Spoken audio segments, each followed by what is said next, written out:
meus queridos, minhas queridas, que bom estar com vocês mais uma vez. Sou Ivan Martins e esse é meu programa, sempre com pessoas muito especiais, convidados muito queridos, que vêm para conversar com a gente sobre a vida, sobre amor, sobre espiritualidade, sobre trabalho, não é mesmo? E hoje eu tenho uma pessoa incrível, gente. Ele é escritor, roteirista, executivo de marketing, autor de A Página Perdida de Camões, Diário de um Exorcista, que inclusive foi transformado em filme e esteve na Netflix para 86 países. Não é brincadeira não, hein? Vamos lá. Publicou outros livros e contos. Desenvolveu o super trunfo dos serial killers. E atualmente mantém os canais Sete Além e Detetive Astral. Foi a primeira pessoa a ter uma experiência com Sete Além, que vamos falar sobre isso daqui a pouquinho. Eu tenho o prazer de receber Luciano Milici. Obrigado por ter aceitado o convite. Obrigado por me chamar. Por estar aqui, é um grande prazer. Gente, é um assunto para conversar assim um mês inteiro, 24 horas. Mas nós temos que encaixar aqui, então eu vou abusar da bondade do Luciano. Vamos lá. Como que surge esse interesse pela escrita, né? E quais são, assim, os seus primeiros projetos? Como começa a sua carreira como escritor?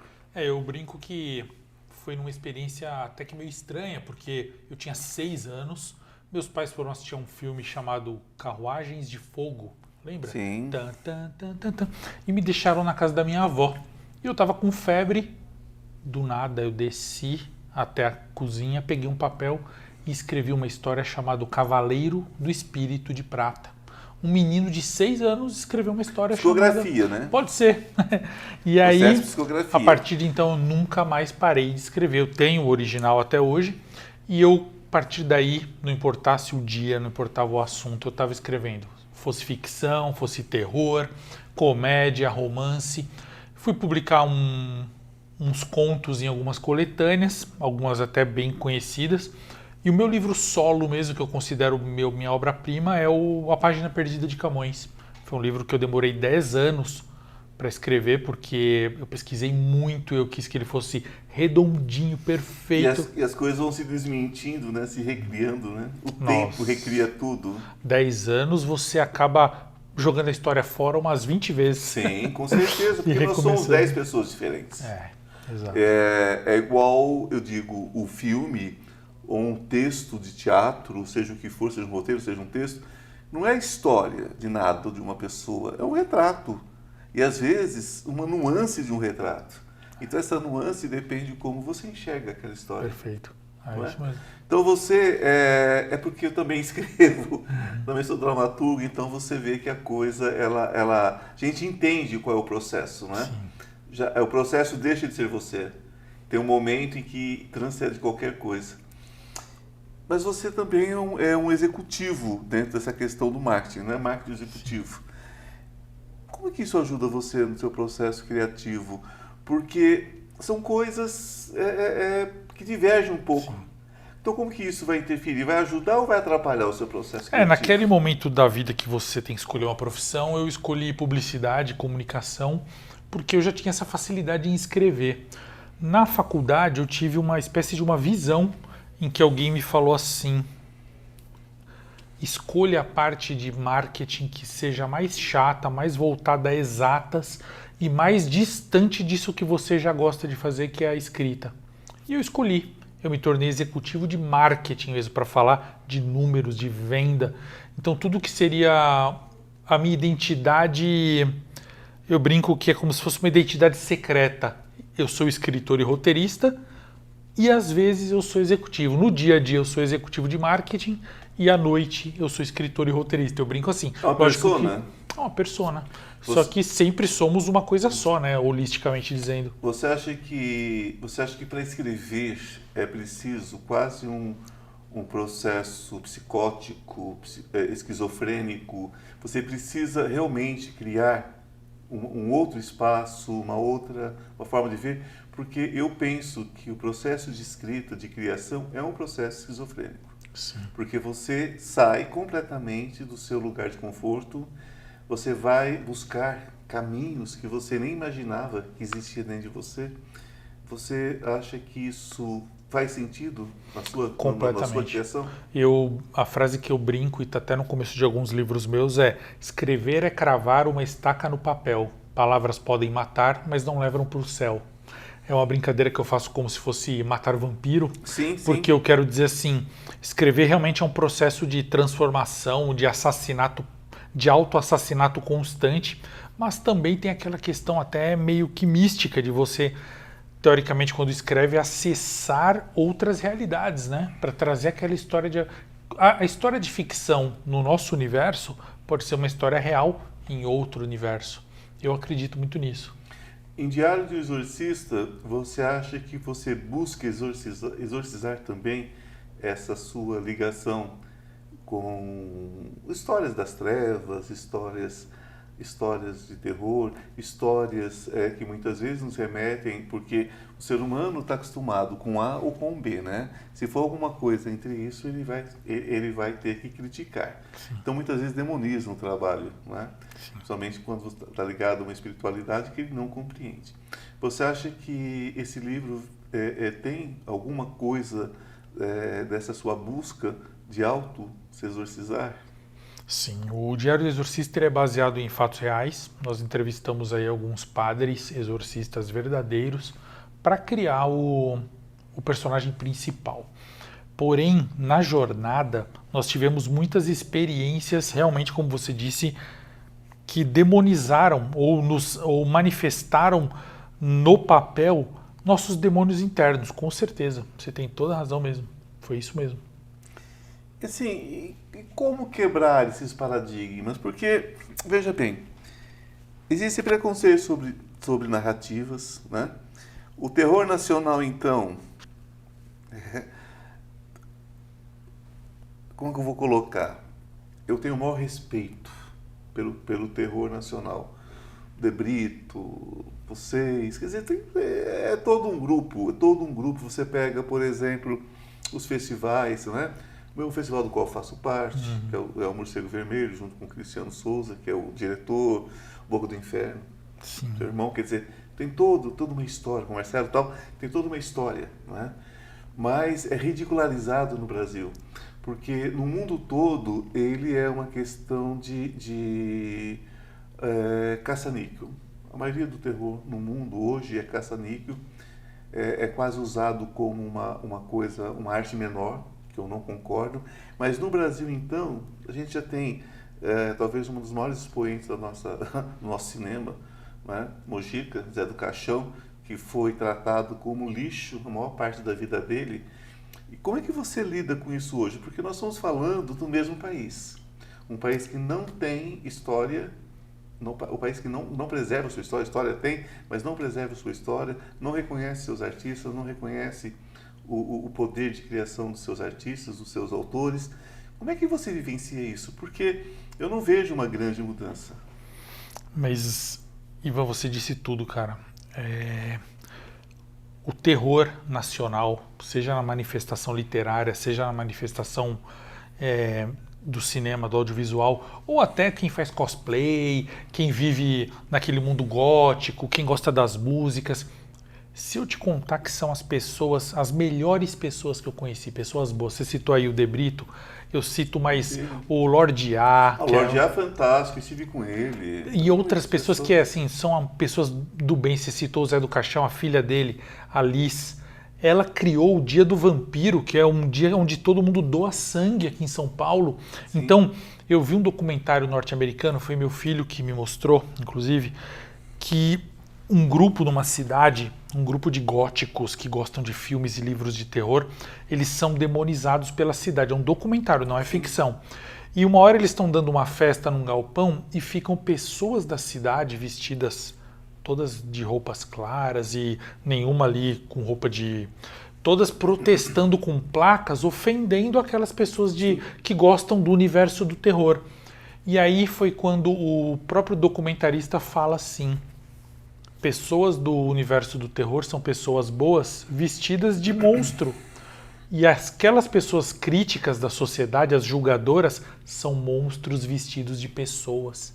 Então a gente aqui, ó, você, eu, nós conhecemos um monte de gente, são pessoas boas que estão vestidas de monstro. Agora a gente tem que temer e se afastar e bloquear e, sei lá, se distanciar dos monstros vestidos de pessoas. Nos Estados Unidos eles têm uma tradição de dizer o que querem no lugar que quiserem. Então, quando morrem pessoas homossexuais nos Estados Unidos, eles vão para dizer para a família, né? Sim. Que aquilo é um demônio que está sendo enterrado que vai para o inferno. Sim. Porque era homossexual, por exemplo. E então existe um grupo de anjos, eles se identificam como anjos, e eles pegam asas enormes feitas de lençol branco e ficam em volta para impedir que essas pessoas agridam os familiares dessas pessoas que estão sendo sepultadas. Então, quem são monstros, né? Exatamente. Quem são monstros? Exatamente. A gente vive num mundo onde o diferente é perseguido, né? E se consome tanto terror. É um contrassenso, um paradoxo, né? Porque no Brasil o que mais se consome é pornografia e terror. Se você tenta esses filmes que tem acesso através de portais, através de sites, essas coisas, o que mais vende é pornografia e terror. Sim. E é o que mais é condenado. Sim. Então é muito reflexo desses monstros que estão escondidos, né? Exatamente. Porque se você condena e consome, você está condenando o que você consome. Então não é o que você consome, mas é como você consome, né? É a hipocrisia, né? Aquilo que a gente já sabe. A gente já conhece bem já sabe. essa história. Gente, o assunto aqui não voa, não. Ele é uma eletricidade, né? Um choque. Quando a gente vê, já passou. Mas nós estamos terminando o primeiro bloco e vamos voltar. Só que no próximo bloco nós vamos conversar com uma coisa incrível. Nós vamos falar um pouquinho sobre o super trunfo dos serial killers, né? E em seguida nós vamos entrar numa questão aqui que eu estou super interessado em saber, do 7 Além. Perfeito. Até daqui a pouquinho, gente. Não sai daí, hein? Esse 7 Além vai deixar você de cabelo arrepiado. Pode ter certeza. Até mais. Beijo. Deixa o sol entrar. Estou com uma novidade muito legal para vocês. Você sabia que o tarô pode mudar a sua vida? E muda. Nós temos uma lâmina muito especial entre os 22 arcanos maiores que fala sobre essa questão de cair e subir, não é? Que todos nós temos quedas na vida. O importante é saber como subir rapidamente. Então, esse curso dos 22 arcanos maiores que eu estou oferecendo a vocês por um preço muito legal e de fácil acesso, de fácil entendimento, ele traz dicas, ele traz insights de como você se recuperar rapidamente. Não importa em que situação você esteja, não importa se é emocional, se é material, se é espiritual. Os 22 arcanos trazem tudo sobre passado, presente e futuro. O que aconteceu, o que está acontecendo, o que você deve fazer para mudar esse futuro. Basta você entrar na minha bio e você terá todas as informações. Deixa o sol entrar, o sol entrar. Deixa o sol entrar. Olá, queridos, queridas, voltamos. Como prometido, agora, depois de uma perguntinha sobre o super trunfo, vamos para o assunto que vai arrepiar todos os seus cabelos. Conte com isso. Me fala um pouquinho sobre esse super trunfo aqui do serial killers. Eu sou escritor e eu estava escrevendo um livro sobre assassinos seriais, livro de ficção. E para escrever eu sempre faço pesquisas muito extensas e eu fiz uma pesquisa que levou a 500 assassinos seriais verdadeiros, uma pasta gigantesca. Eu acabei o meu livro, eu falei, preciso jogar fora essas pastas. Minha esposa falou, não, por que você não usa isso para alguma coisa? E eu olhei as pastas, elas tinham semelhança a fichas. Então eu tinha o nome, a data de atuação do serial killer, o local, a nacionalidade, tudo. Eu comecei a criar um jogo, eu criei um baralho, um super trunfo que não serve de maneira lúdica, nem são mais colecionáveis assim, que as pessoas usam para quê? Para conhecer, né, esse lado da maldade humana, tá? Então elas colecionam esses baralhos, compram. Eu não trouxe um porque realmente não para. Eu produzo e já vende, produzo e já vende. Porque Mas fica prometido para uma próxima oportunidade. Com certeza, com certeza. E aí é isso, esse foi o super trunfo que eu criei. Bom, vamos lá então, gente. Agora sim. Sete Além. Explica o que é isso. Sete Além é um universo paralelo, uma dimensão assustadora que, estranhamente, ela está próxima à nossa dimensão. Não era para estar, porque próxima à nossa dimensão deveriam haver apenas dimensões parecidas com a nossa. Por exemplo, uma dimensão muito próxima à nossa é uma que eu estou aqui com outra roupa, ou estou bebendo água num copo diferente, ou essa cadeira é de outra cor. Porém, Sete Além ela é totalmente diferente, ela é demoníaca, ela é assustadora, ela é apocalíptica e ela está próxima. E como que eu sei que ela está próxima? Porque eu recebo relatos, depois que eu tive a minha experiência, eu recebo relatos do mundo inteiro sobre isso. E como que começou? Começou com uma experiência minha na década de 90, em 1994, na Vila Mariana, quando eu voltava da faculdade, na hora do almoço, e eu podia pegar qualquer ônibus. Eu dava sinal sem olhar, porque eu entrava no ônibus e eu ia para Vila Mariana e lá eu desembarcava para pegar um outro ônibus para ir para casa, sempre na hora do almoço. E era no mês de outubro. Nesse dia eu dei sinal, eu estava lendo um livro, eu não vi o ônibus, qual ônibus eu dei sinal, porque como eu te falei, poderia ser qualquer um. Mas naquele dia especificamente eu dei o sinal. Eu devia ter estranhado, porque o ponto estava cheio, mas ninguém subiu comigo. Coisa muito rara de acontecer na região próxima à Paulista. Geralmente você se exprimia para entrar no ônibus. Não, eu entrei sozinho. Quando eu entrei, o ônibus começou a andar.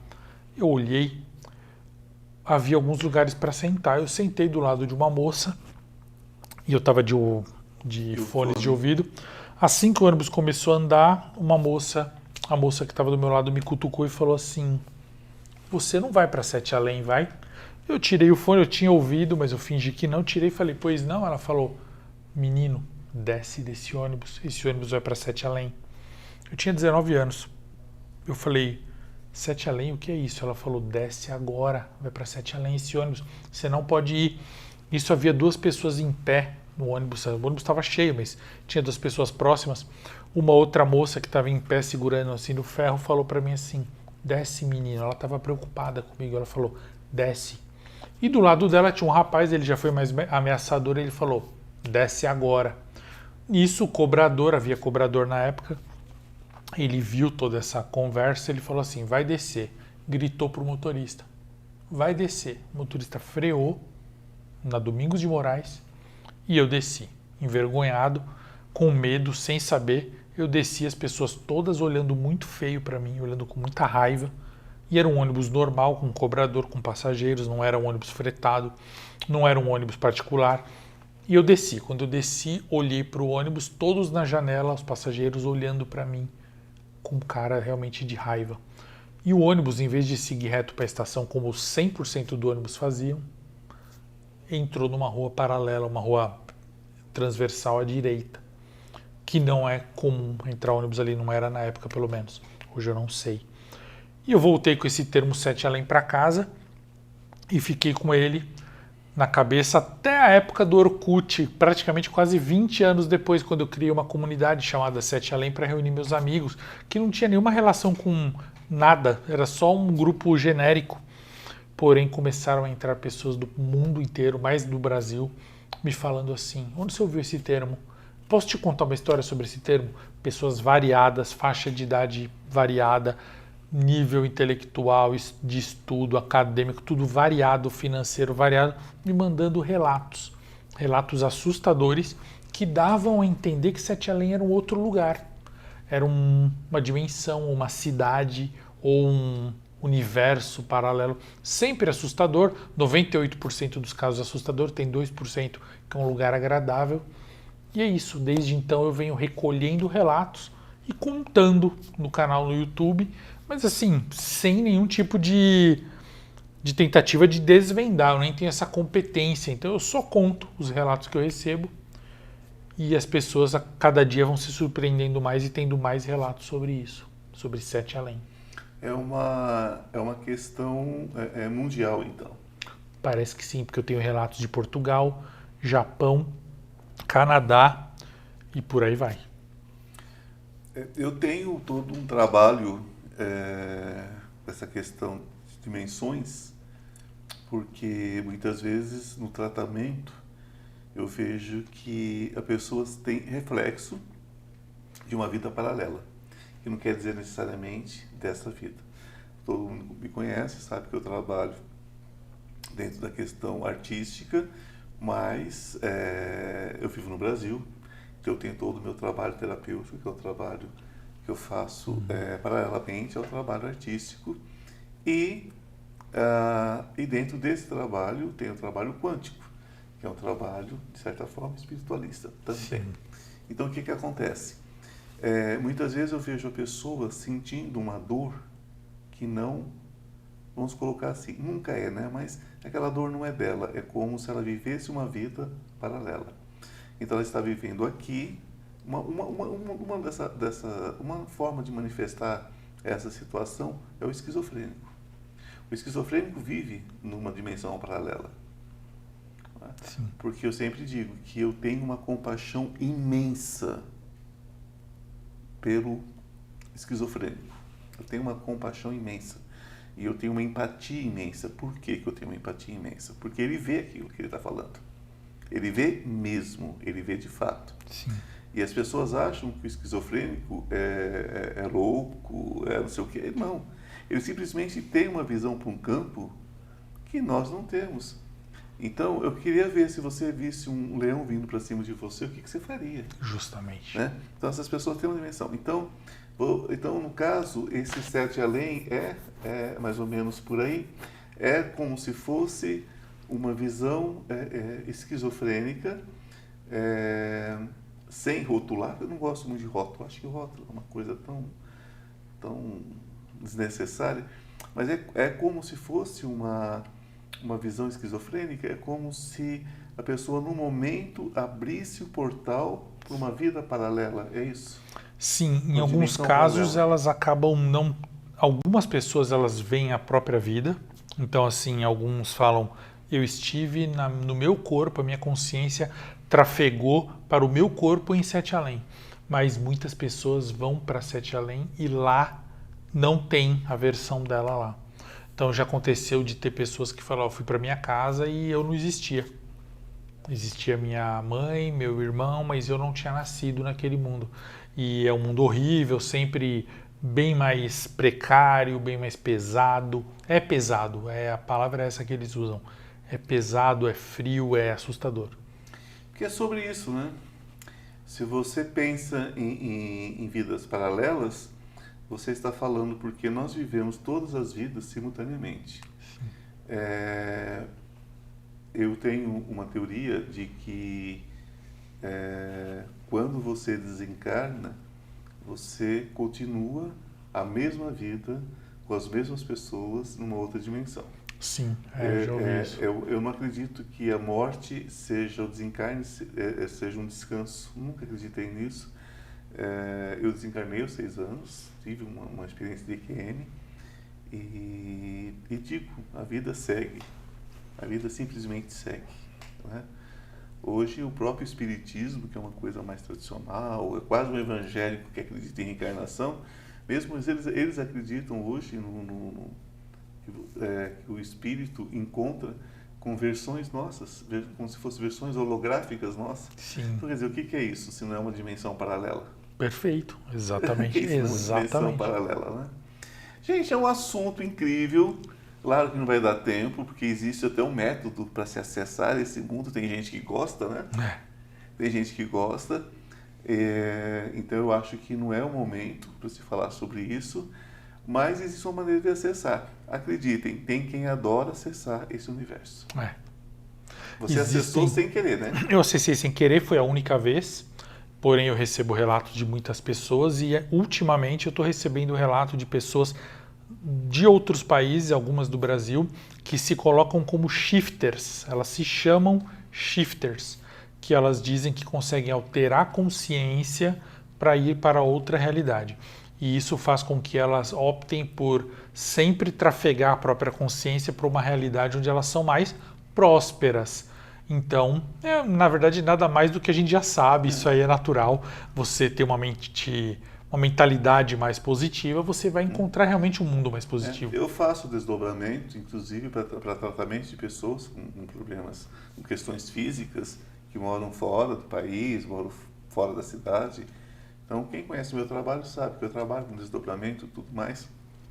É uma coisa que eu separo um pouco os assuntos, nós estamos conversando dentro de uma coisa que nós dois conhecemos, então eu abro isso aqui, que isso não é do Ivan Martins, né? Sim. Não desse Ivan Martins que está aqui fazendo esse programa. Eu deixo isso para outros lugares de fala. Mas o desdobramento é exatamente isso, é você... É uma vida paralela, é uma realidade paralela. Sim. Né? E eu faço isso de forma espontânea. E sempre digo para as pessoas que sem uma ancoragem eu posso simplesmente não voltar. Né? Que a grande questão é a ancoragem, né? É você ter aqui uma base. Essa base é que é a questão. Porque voltar, você volta. Né? Sim. Voltar, você volta. Agora você não sabe para onde. É aquela pessoa que de repente assiste um filme assiste um filme e nesse filme as realidades alternativas vem e nunca muda, né? Ela nunca consegue voltar ao ponto de origem. É porque ela se perdeu num desdobramento. Não se ancorou. Não se ancorou. Esse é o grande problema. Então, lógico que nós não vamos dar técnica para a pessoa fazer uma coisa sem ancoragem. Mas eu prometo que em breve nós teremos um outro bate-papo muito mais longo, onde nós vamos passar essa primeira experiência, né? Uma experiência técnica, digamos assim, para que as pessoas tenham acesso a lugares muito bons, lugares muito positivos. Gostaria que você deixasse o seu contato. Como é que a gente acha você? Como é que acha seus livros? Como é que funciona isso? Eu gostaria que as pessoas entrassem no meu canal no YouTube, que é o canal Sete Além. E também num canal, você falou de viagem astral, Detetive Astral, que é um canal só voltado à viagem astral, com relatos e ficção e não ficção sobre viajantes astrais. Lá a pessoa vai encontrar o meu telefone e o meu Instagram, que é o @oficial7além, tudo junto, 7 é escrito, S-E-T-E, 7 é além. Então, @oficial7além, lá fala comigo e a gente conversa. Nós vamos deixar esses contatos na tela, provavelmente, né? Aí, meu diretor está dizendo que vai deixar na tela. Então, vocês vão ter acesso ao nosso amigo, né? Perfeito. Para que a gente possa dar uma continuidade a isso.